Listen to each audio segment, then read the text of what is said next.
Okay, so you ready to dive into this AI thing? Let's do it.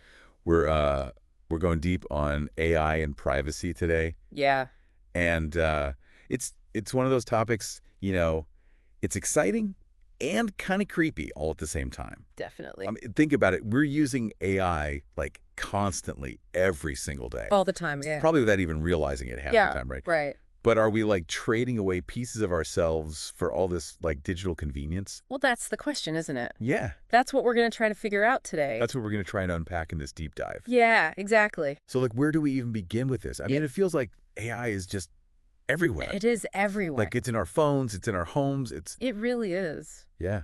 And I feel like a lot of people don't even realize like how much AI is actually learning from us, You're absolutely right.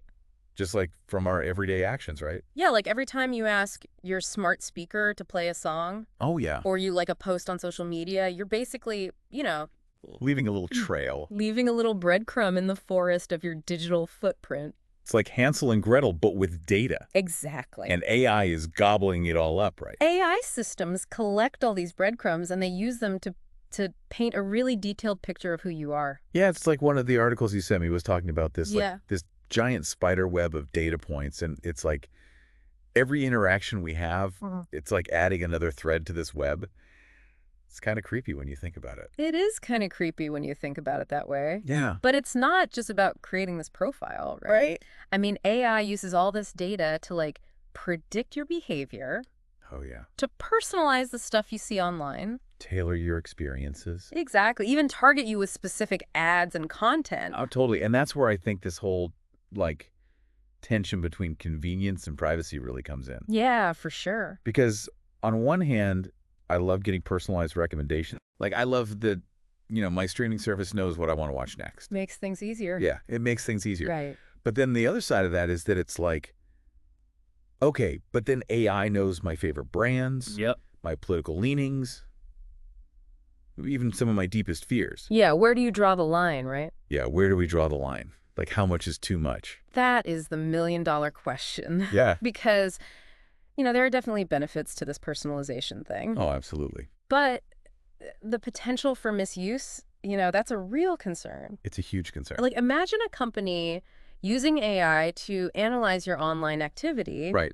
And then they deny you a loan because of something you posted on social media like years ago. Oh, gosh. Yeah, that's scary. That's a scary thought, isn't it? It is. And it's not just corporations either, right? Yeah. One of the articles that you sent me was talking about how governments are starting to use AI for surveillance. Oh, yeah. And facial recognition. And it's like, where does data collection end and like intrusion begin? That's a really good point. And honestly, I think it's something that a lot of people are grappling with right now. Totally. Because, technology is moving so fast. So fast. That it feels like the regulations and the ethical guidelines just can't keep up. They're always like 2 steps behind. Always 2 steps behind, yeah. Yeah, so it feels like it's really up to us to kind of be informed and take steps to protect our own privacy. You got it. It's like, what can we actually do? Yeah. I mean, it feels like we're constantly bombarded with these requests to share data. I know it can feel that way, Yeah. but honestly, you do have more control than you think. Okay. Like, start with the basics, right? Okay. Review the app permissions on your phone. Oh, yeah. Actually read those privacy policies that we all just skip over. I'm so guilty of that. And, think about using privacy-focused browsers or search engines. Okay, those are good tips. There are also tools like Privacy Badger. Privacy Badger. Yeah, it's a browser extension that blocks trackers Oh, cool. and gives you way more control over your online footprint.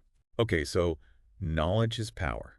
I'm getting that. Definitely. The more we know about how AI works and how our data is being used, the better equipped we are to kind of navigate this whole new world. Exactly. And it's not about being afraid of AI. It's just about like engaging with it thoughtfully Thoughtfully, yeah. and demanding transparency. I love that. Yeah. That's a great way to put it. So as AI keeps getting more and more integrated into our lives, I think we really need to advocate for these ethical data practices Absolutely. and responsible development. Yeah, like we need to be having these conversations. For sure. We need to be pushing for change. Yeah, because think about it, like our individual choices, Yeah.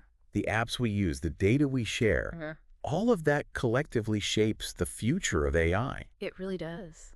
So we have a responsibility, I think, to make sure that future prioritizes privacy and human well-being. Absolutely. Could not have said it better myself. So that's something for all of you listeners out there to think about, as you're scrolling through your phones and liking those posts. And, Yeah. just remember that every click, every swipe Uh-huh. is leaving a mark. It is. And those marks add up. They do. So be mindful, be informed, and stay curious. And stay private. And stay private, exactly. Out there in the digital world. Thanks for joining us on this deep dive. My pleasure. Until next time, stay safe, stay informed. And stay private. And stay private. Bye.